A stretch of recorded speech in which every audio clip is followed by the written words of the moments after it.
Where's that darn Karate Jew? They're making us ravenous look horrible.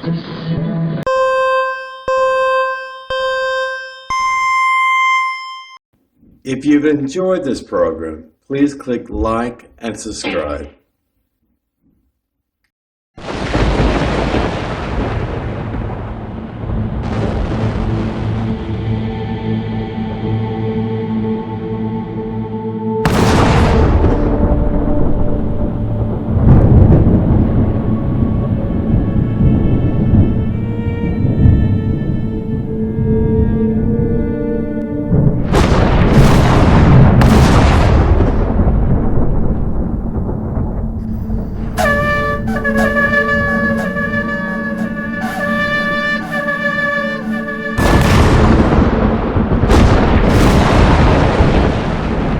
Ani Yehovah Elohim, Elohe Abraham, Elohe Yitzhak, Velohe Yaakov.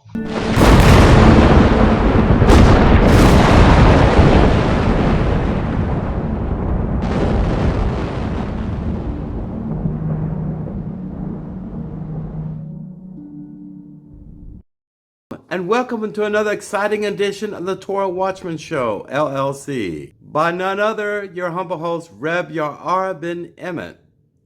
I hope everyone's been well. Yes, calling out to you, no matter where out in the world, from Kent Mill, Maryland, United States of America. Yes, I live in an Orthodox Eruv. Yes, I paid $700,000. So I wouldn't have to blow smoke out of my tailpipe on Holy Shabbos, right? Anyway, all kidding aside, I hope everyone's been doing well. We have a very interesting and very historically significant Parshah this time, known as Shoftim. It literally means judges. And that's all we're going to be talking about this time. Devarim, or Deuteronomy, is the last of the 5 books of the Torah written by Moshe. Chapter 16, verse 18 to chapter 21 through 9. However, before I get started and the 7 aliyah breakouts in my summary, I have some really interesting notes. I go to Aretz 7, Israeli National News, quite often. I go to the Jewish section there. And bear with me. Here's some statistics for this parashah. Out of this parashah, you will find 41 misvot. You'll find 14 positive and 27 negative. So much of us, whether you're Jew or Gentile or indifferent, we only focus on the positive and we don't focus on the negative. But the negative I'm talking about is not the kind of negative that you normally would shy away from. The negative I'm talking about is the opposite side of the coin when you flip it, heads or tails, really. What I'm talking about, instead of the negative, people say, don't be negative to me, don't be depressing to me, I have negative vibes from you. I'm not talking about how you feel about people. I'm talking about a commandment by none other. Yes. Adonai Elohim. Your God, yes, and none other. We look at the blessings, but we don't look at the curses. Last parashah we talked about Mount Gerizim and Mount Ebal. One mount is designed for blessings. The other mount, on the other hand, is designed for curses. Now Moshe wanted to tell the Emmett truth to the Israeli people in the last weeks of his life. And he wrote all of Devarim, except for maybe 12 verses in the very end, that his servant Joshua finished out the book because he had passed away. But in the statistics here, again, we have 41 misvot.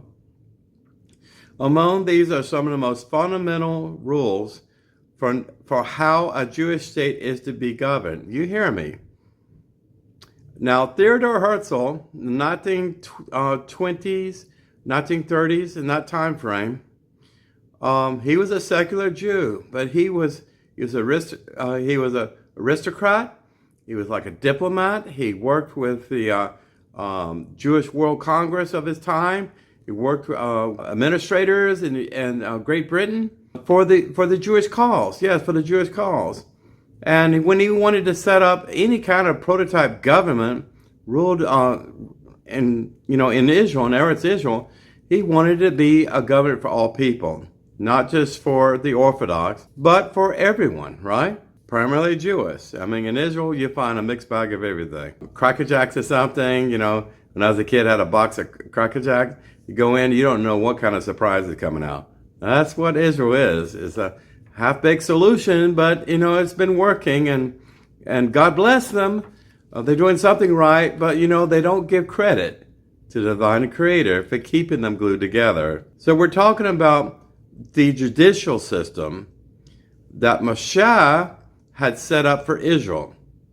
Now remember, his father-in-law, Yethro, or Rule, he went by many names. He was a priest of Midian before he became monotheistic. He's the one that advised, hey, why don't you appoint 70 judges and have them break out claims and complaints and other things like that, in which civil disputes in which people would normally just line up in a mile or kilometers in front of your tent meeting and wait, and you would be working tirelessly day and night. You're getting too old for this. He said, I have gotten too old for this. This is what I do in Midian. Okay? So Moshe would rule over the big cases, and then the judges would be the other middle of the weeds kind of cases, and the lower ones would go through the judges into the chieftains of Israel. This was the cornerstone of Israel's government. Incidentally, it's a cornerstone of at least the United States of America, founded on Judeo-Christian values, the U.S. Constitution, and the Bill of Rights, something that Israel completely foobarred in 1948, the outlines how people should civilly live with one another, benefits, pros and cons, consequences of people's behavior, and most importantly, the civil right of everyone. Who we are created in the image of Elohim. We're not created in the image of any government.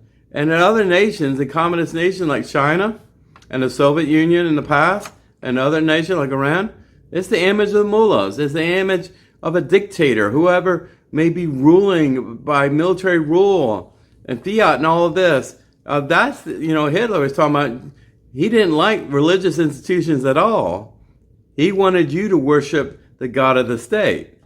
That's what I'm talking about. But the United States is one of the few countries in the world that has a stable constitution that's been amended about 23 times, I think. It's very hard to amend, and it's designed to have a purpose. But more than 200 years, 220 or so years, we've been going, even though we have a lot of problems in our government today. But still, as far as mitigating a ruling, we have a judicial system, three tiers of government, bicameral government, in which we have the executive branch, we have the legislative branch, which is Congress, and have the judicial branch, which is the Supreme Court. The Supreme Court in Israel, incidentally, rules like the president in the United States through executive fiat. They really do. I mean, the will of the people in Israel is overruled more than you can say, spell out the word Mississippi, which is quite hard. But anyway, all kidding aside, the world has a lot to owe us because of the Ten Commandments and because of the 613 mitzvahs. And these laws and rules are beautifully sweet. And I'm talking about laws and rules and mitzvot that's in the 5 books of the Torah without all the shenanigans and monkey business of the rabbinates. They added thousands of other rules to that, But, this parashah talks about judges and officers that shall be placed in key positions and authority over yourself, so that, instead of you taking the law in your own hands like a vigilante, you have a judge that's ruling over that civil dispute, okay? Incidentally, the 11th blessing of the Amidah, which is probably one of the most sacred prayers that we have, is in Judaism's central prayer. It's a series of 19 brief blessings in which we recite 3 times every day. When I say we, I'm speaking from someone who's a rabbinate. And Noahides Judaism, we pray twice a day. Why? Because it was instituted in the Torah that way. Okay? And our prayers are sincere. Emes, like Rabbi Nachman, who resisted all the legalism that was found in his day, even then, among the rabbinates. What I'm saying is that these mitzvos, these judgments, these rules, and things of that nature are the cornerstone of Judaism. Yes, what is Judaism? Is it a religion? What is it? A nation of people? Is it about ethnicity, language, and culture? It's about all of those things and more. It really is. We also prayed that in the end of days, we prayed every time we come to Rosh Hashanah, and that's coming up within a month or so, to restore our judges as it was in the earliest time, a Sanhedrin court. Hopefully much better than the Sanhedrin court 2,000 years ago, because in my opinion, it was not too kosher. It really wasn't. That's why God destroyed Jerusalem, allowed it to fall, allowed the temple to be burned, and he broke apart the Sanhedrin, because they were not doing the righteous work that they were tasked to do as Levitical priests. The earliest judges in Israel, a little history lesson here, achieved their positions through popular acceptance, okay? Not like a king or a monarchy. And I'm talking about here, beginning with Moshe himself, who's appointed by God to do his work, continuing with the successor of Yahshua. Then the judges whose lives and careers are recorded in the book of Judges, and people like Otniel, Ehud, Shamgar, and Deborah, a woman judge, yet, and prophetess too, and many, many others like Shmuel as well. I just wanted to give you a presentation to beginning what Parshah Shoftim is talking about and why it's so significant. Because, again, it's a cornerstone of our Jewish prayer, the Amidah. It happens to be the cornerstone of the way the framers set up the United States government, and also, to be fair, in the way Israel's government was founded too, leaning more on the secular end. We're talking about here discussions among the judges themselves and how they, over a period of time, leading to kings and queens. In Israel, we started out with Moshe, we're talking about then Joshua, and then it began a lawless kind of period in Eretz Israel during that time when the Jews were infighting among Canaanites and Philistines and others like that. And the judges helped to maintain peace and harmony. They were like governors over certain precincts or states within Israel. Again, no central rule, one dominion government. And that's the way the Torah intended to be, that each tribe could have its own autonomy and rule independent of another tribe. But at some point, you need to come together, right? The temple was that effort to bring everyone together on one page. The first, the Aliyah, we're committed to appoint judges in every city of Israel. Again, these eventually became governors. And since the Levites were not allowed to own real estate, they would act as a judge or as a lawgiver in these cities. And no, they were not rabbis. I'm sorry, rabbinets. They were not rabbis. These judges are instructed to adjudicate fairly, civilly. In the United States, we have the blind lady of justice, with a weighted scale, and her eyes are literally blindfolded, but she's weighing a scale of justice. A lot of people say in America, we have no justice, or they have multiple forms of justice. One type of ruling, or I'm trying to say, in which you're indicted for something that's wrong. This person is not judged so severely as you because of political reasons, because of favoritism. Elohim absolutely despises that kind of thing. And unfortunately, Israel's history was dotted, throughout the years, and unfair judgments as well, like the year of Jubilee, the release of indentured servants, and so on, etc. Capital punishment is to be prescribed for idolatry, and it's clearly specified which laws, which compliance issues with the 613 mitzvot led to capital punishment. It was a rarity, folks. They did not have public hangings everywhere or stonings or whatever. It was severe offenses, and it had to be adjudicated through at least 2 witnesses, and it had to be usually a crime that was repeated multiple times. Okay? Remember, there was a man that was gathering limbs, sticks, wood, and things like that, and he was doing this over and over again, and he was warned not to do it, and he was called out doing it on Shabbat. Well, a man does not carry a bundle of limbs unless he intends to burn them. And this man was actually executed, capital punishment, for violating Shabbat Ha'ish rules, no fire, okay? But idolatry is a huge sin, as a sin of seduction, as a sin that is cancerous, and it reaches a contagion state, it can spread to an entire city. If, like Baal, Asherah poles, and those hedges and things like that, and that kind of worship is allowed to exist, and then say a prophet does not do their job, or a judge or governor does not do their job and destroy those things and punish the troublemakers that does that. Remember the golden calf?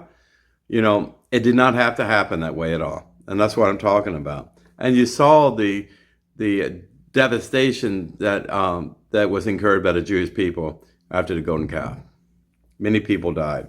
Sacrifices we offer before Jehovah must be free of blemishes. I think perfect, like the red heifer. No more than if you had 2 black hairs on the red heifer, according to the Torah, it was not kosher. It was not kosher for sacrificial offerings, okay? So the animals had to be absolutely perfect. They had to be weaned off the mother if it's a small kid or a calf or something like this. The timing of it had to be just right. There would absolutely no abuse of that animal in its entire life cycle. Even if an animal had no problems in its early part of the life cycle, and then it was abused later, it was not fed right, subject to disease and things like that, or malnourished, it was, at the end of the day, you spend all this time and investment in that cow or goat or sheep or whatever, and it's not kosher. So you have to monitor these things. Absolutely. Why? Because it's not something to be put on your dinner table.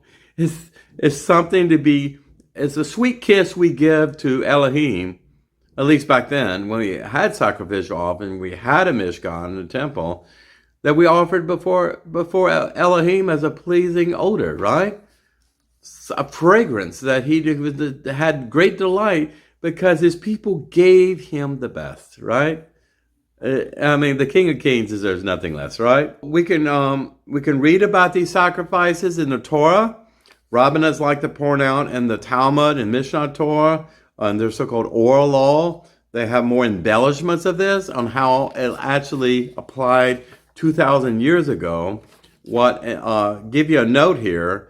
The Talmud was actually an attempt to reverse engineer the Sanhedrin that was in place and established 2,000 years ago, to reverse engineer how they ruled on various cases. And then they kept on adding to that.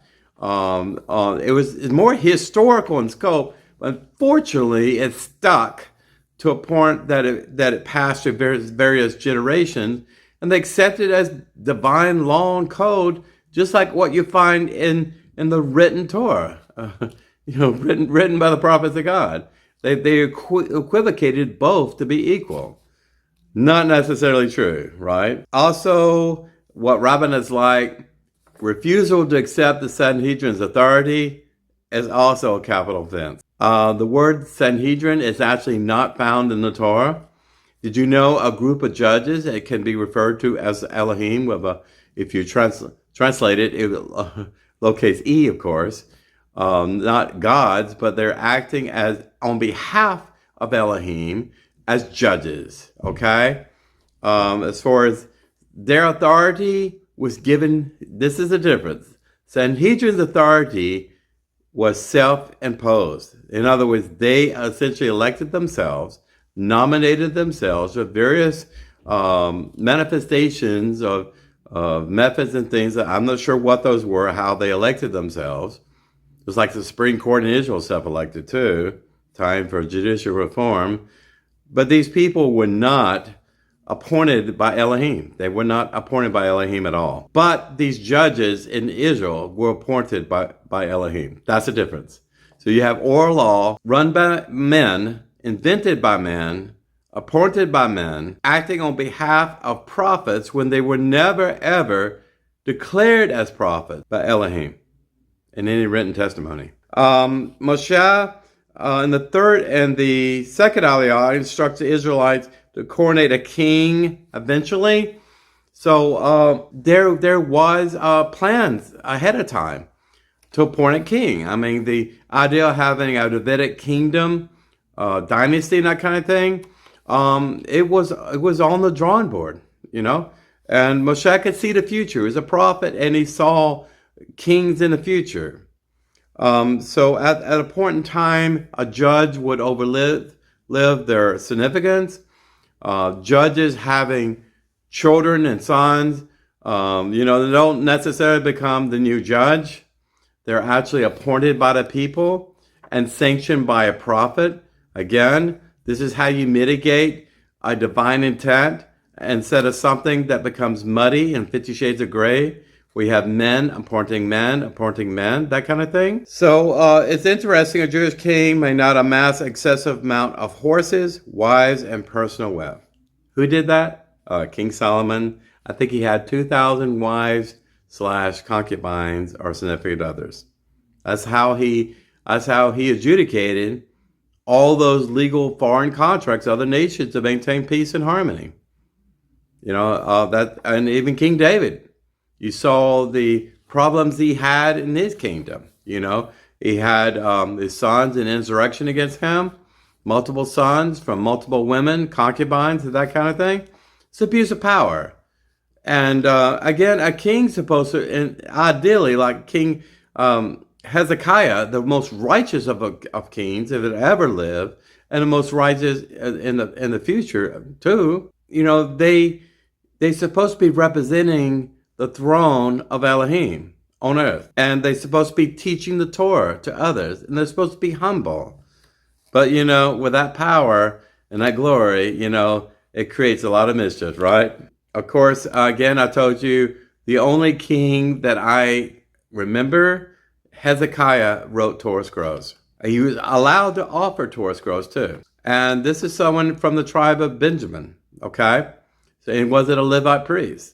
And today, only the people that are allowed to write a Torah is someone who's a scribe or a rabbi or someone appointed by a rabbi today. Okay? So we have no excessive wives or concubines, no excessive horses or chariots. Why? Because you amass that many chariots and horses and have children, you could completely, be a dictator and rule over the people and control their lives and prosecute your own form of justice, right? The third aliyah, the Kohanim, were chosen by Jehovah to be his holy servants, of course.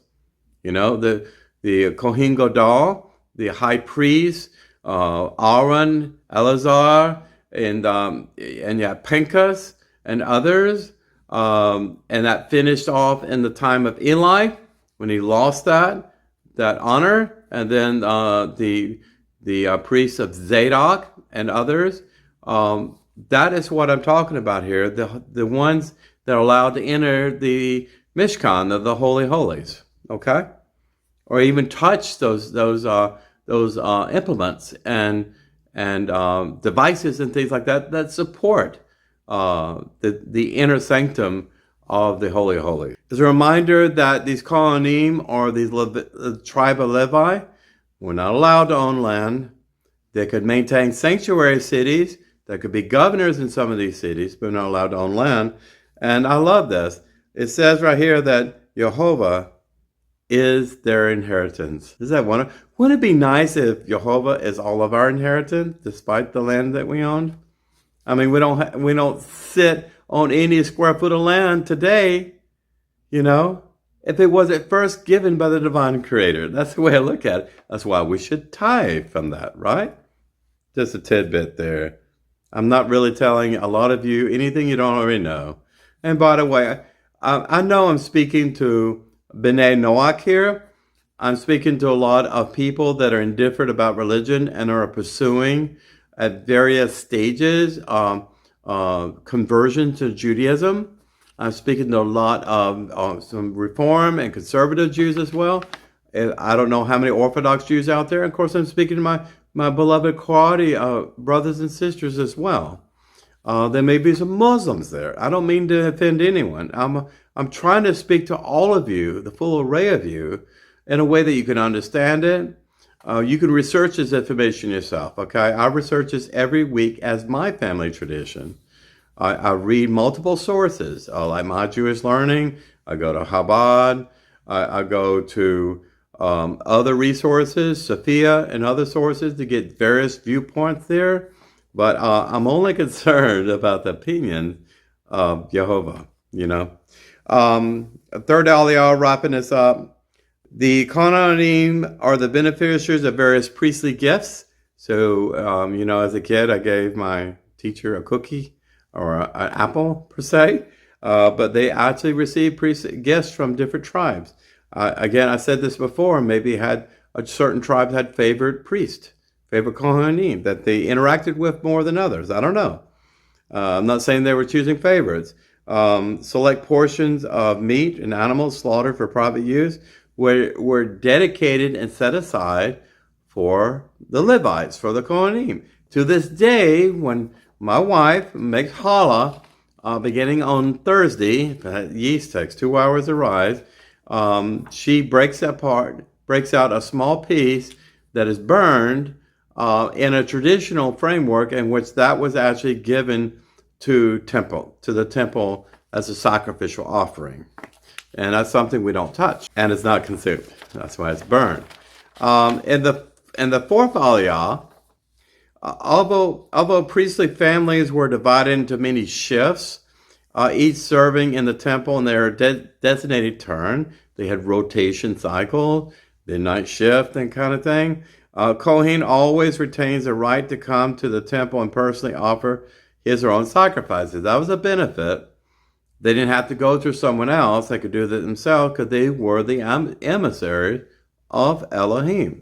This section of the fourth aliyah continues with prohibitions against, again, divination, that's necromancy, that's fortune telling, that is witchcraft, tarot cards, all those things. These are known as occult practices, and they were very, very popular among the Canaanites. Instead of probing into the future, we are commanded to put our faith only in Elohim Jehovah. It's that simple, right? Why do we want a third-party source of something that's muddy and inaccurate and costs money when it's free to put your faith and trust in Elohim and have him drive, the steering wheel of your life for you, whatever destiny that he takes you to. We should have faith, right? Let his will be done. We talk about fifth aliyah here. We have no need for the abominable practices of the Canaanites. That's why Moses says, don't think of them. Don't pronounce the names of their gods. They are at their core systemically evil. Don't intermarry. Don't make friends. Don't trade with them. None of that. Because again, it's that seduction there. Okay? People are so superstitious sometimes. They like these lucky charms and things of this nature. Okay? Robin foot. crystal balls, all these things that they hang around the neck, and they see gypsies and all this stuff. The King Saul saw the witch of Endor.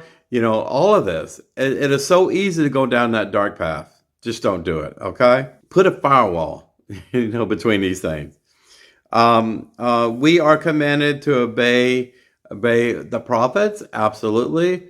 Naveen, because again, to be a prophet, you have to be 100% right all the time, even when it's inconvenient, even when your life is threatened, because Elohim is the one that anointed them and called them into service. That's why we should respect them. As far as a capital punishment for disobeying a ruling from the Sanhedrin, I don't know about that. I just don't know about that. Also, this aliyah reiterates the command to establish cities of refuge. We spoke about this in past few parashot.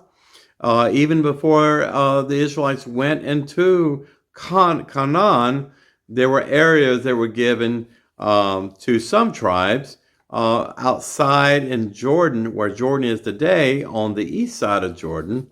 And they set up, I think, three sanctuary cities there as well. Moshe commands the Jews to designate 6 cities in all. And these are not the sanctuary cities or sanctuary states you see in the United States. No. These for individuals that were accused of a crime, like 2nd and 3rd degree homicide or something like that. Something happened bad in which they were accused of something, but they knew they didn't do anything wrong, but it looked bad. And to their case could come to court, this protected them as an umbrella and insulated them from blood feuds, tribal blood feuds, vendetta, and vendetta against them and their families. Not what we have, not the abominations we have in America. I'm sorry. That is not what Elohim ever intended. Moshe commands the Jews to designate 6 cities in totality. He expands the borders of the land and talks about the coming of the Mashiach as well, to add another 3 cities of refuge too.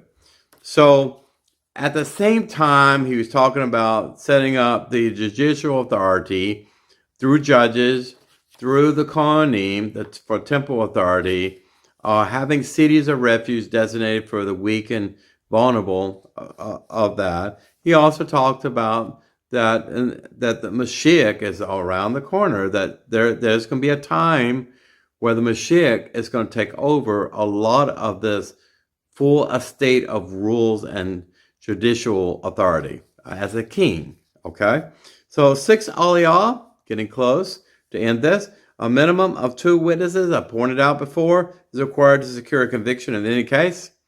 We heard about town crier, read in a Jewish story one time, this history book, and they said that the Levitical authority or the judges or prophets, when someone's accused of a crime, they extended the benefit of doubt to them. You are, even in the U.S., you are innocent until you are convicted by a jury of your peers.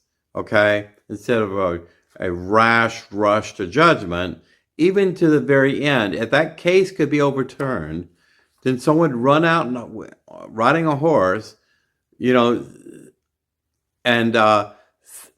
signing. Just a second here. Phone call coming in, and signing a declaration: release this person, do not hang this person, do not stone this person. And sometimes that did happen to the benefit of the person that was accused. But so many times people are put to death wrongly. Like in the United States, we have DNA cases that are, we have technology we didn't have 20 years ago, 40 years ago. The cold cases or whatever, and people are released from prison. It's a travesty that anyone has to go to prison when they don't have to. I mean, it's travesty. Their lives are ruined when you're falsely accused of something.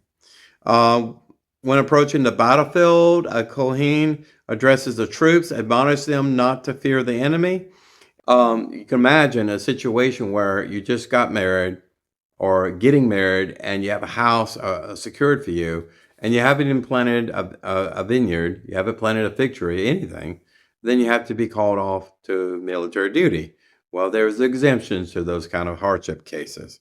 And that's become tradition in the United States military today, to some degree, not quite. The seventh aliyah, rounding this up, before waging battle against any enemy in battle, we're commanded to make a peaceful overture. Remember all the many times that Elohim warned Moshe and the children of Israel, avoid the Amalekites, avoid the Midianites, avoid the Moabites, avoid these people. Don't engage them directly. Try to do barter and be apologetic and work with them and compromise. Don't think for a moment that the Jewish people want to destroy every single Arab living in Eretz Israel today and replace them arbitrarily. No, that's not. And other people have warned against this kind of mentality. And only Elohim gives land back to the Jewish people after they've reached a redemption state and their sins have been forgiven. We are to live peacefully among Palestinians, Arabs, and Muslim neighbors, and all of those Jews and other people, Christians, the other Christians in Israel. There are a lot of other people there, and call into their home. God bless them. They chose a perfect place to go to spend the life. But we are to live peacefully, and it's fascinating the seventh aliyah that Moshe is talking about how avoid military conflict when you can, where no one needs that to die. Because once you get in that military conflict, you don't know how long it's going to last.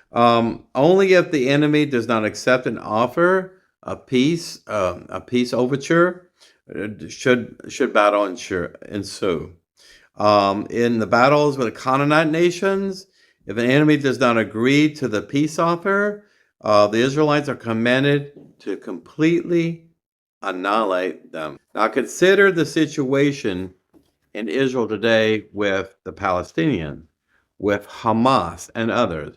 Hamas has set up a terrorist government south of and southern Israel, along the coast of Mediterranean Sea, and the strip of land that was once known as Philistine. And Israel has tolerated them for that long. Why? They gave that land over to Palestinians so they could have self-determination and some peace or something like that. But it didn't turn out that way at all. So we go through these cycles of war where they launch thousands of missiles, where they kill IDF troops and hurt and maim and destroy civilian sectors in the Negev. And we permit that and allow that over and over again. So the use case model here, that Israel's supposed to negotiate with these people for peace. If they don't accept peace, or they renege that and betray you, then you are to utterly wipe them out. Treat them as Canaanites and utterly wipe them out. Do not care what the United Nations says. Do not care what the United States and what Joe Biden says. Care only about the opinion of Elohim. And he will settle the details of the war himself. He really did. We are forbidden to cut down a fruit-bearing tree while laying siege to a city. That's very interesting. Because why? Because that tree could be used, beneficial to a recovery effort or something like that. So in other words, we don't go into a city that we're occupying through war because they did not want to compromise or reach an agreement and they attacked us. We don't go in there and do search and destroy missions and burn everything to the ground. We don't do that. The Vikings did that. We don't do that. Don't destroy the habitat and animals and things like that. This reading closes with the procedure to be followed in the event of an unsolved murder. Cold cases and things of that nature. Don't rush to judgment. Wait on witnesses. Maybe you have to sit in prison a while. Maybe you have to live in a sanctuary city for a decade. Who knows? But justice will always prevail if you are fair-minded. Elohim will judge any case for you. You turn to him, you do everything you can, and to adjudicate the case as lawfully as is possible. And sometimes to be human is to err, right? Also, before I close, this is the month of Elul, and we're thinking about Rosh Hashanah, we're thinking about Yom Kippur, just around the corner. So I hope everyone is getting ready to have a wonderful New Year. Yeah, in the diaspora we celebrate the New Year of the host nation too. It is what it is. But our calendar system is different than the rest of the world, and it's kind of comical too. And also, I think about Rosh Hashanah and all this time of month because I'm getting ready for my wedding anniversary too. So I'm very sentimental with that. Well, this is Reb Yaar ben-Emmett signing out here. Remember, no matter how you may feel about yourself, Elohim loves you so much. He wants you to get on your face and bow to him and no one else and ask for forgiveness. And then rededicate your life and commit yourself to change, that you will make amends to the people you've wronged in your life. And he will forgive you completely. You give charity, plant a tree, help someone out in a pinch, or give money to an orphanage and that kind of thing, and just show Elohim you are sincerely sorry, and he will forgive you. You can read about this in Ezekiel chapter 18, verse 20 through 23. Also in the time of Mashiach, remember, well, all wrongs will be made right. What does it mean to be a Jew? Are we right? Are they wrong? Are we wrong? Whatever. Well, Zechariah, the late prophet there in chapter 8:23 talks about a time when 10 nations, 10 different tongues will reach out to a Jew and say, hey, we were wrong about what we said about you, the BDS boycott, Christ killers, whatever, and we need your help. Teach me how to be a Jew. I saw something on Facebook. I want to be a Jew. I need to learn about Judaism. How do I start? A lot of people need help. Please hold out your hand to those people and pray for them. And just understand, it's not about really being right or wrong per se. Elohim is right. I'm a fool sometimes. I make mistakes in the past, but I'm saying is that Elohim is right. I attempt to be right, and because I have that image of Hashem. I have that image of Elohim. However you relate to your God and use naming conventions, things of that nature. I like to refer to God and Hashem as Elohim and Jehovah, or divine creator, or the holy God of Abraham, Isaac, and Yaakov. But just know that he's your king and he loves you so much. I'm a lighthouse on a hill that will not be hid. Share the knowledge and wealth of love and truth to everyone willing to hear it. I'm the white elephant in the room. I shoot from the hip. I have that black and white truth, and I'm not politically correct. If you love me or hate me for that, that's up to you. Just have some witnesses there before you adjudicate that case. Take care of yourself. Shalom Aleichem. I'll see you real soon.